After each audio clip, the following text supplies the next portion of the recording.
Great Wednesday morning, March 18th, 2020. To God be the glory. Countdown to spring, you all. God is so faithful, even in the midst of all that we're going through.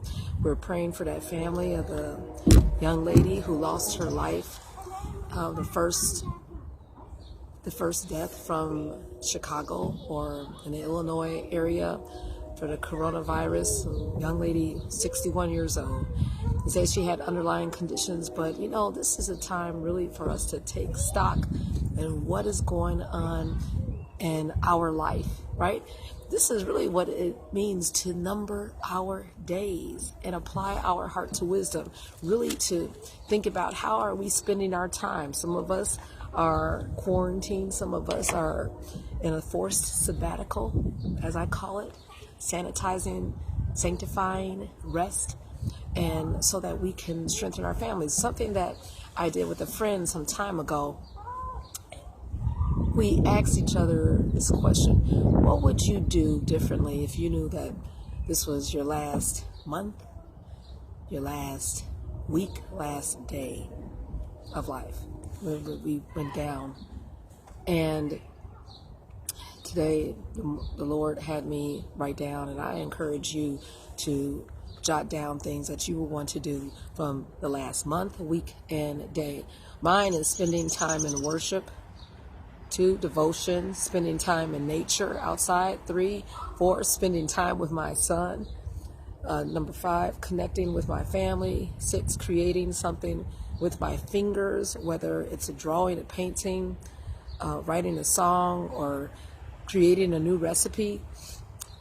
7, reflecting on God's faithfulness, right? Journal writing. 8, cleaning or organizing some space. 9, taking care of some business, making phone calls, emails.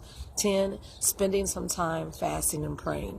Everybody has a different list, but I encourage you during this time to reflect, because today's chapter is in Proverbs, I believe it would be 27. Yeah, and we know that verse 1 says, none of us could do this. Boast not thyself of tomorrow. We can't say, oh, this is going to happen in a few days. Like I said, it's supposed to be spring in a few days, but in the meantime, we be busy with the work of the Lord. For thou knowest not what a day may bring. Amen. And that's for all of us. In the meantime, Psalms 138, we would have gone over this, and it's talking about, even though we're walking in the midst of trouble, thou wilt revive me. It is so important for us to have personal revival and renewal. Thou shalt stretch forth thine hand. The Lord will protect us. In Psalms 23:3, I believe, it says that thou restorest my soul.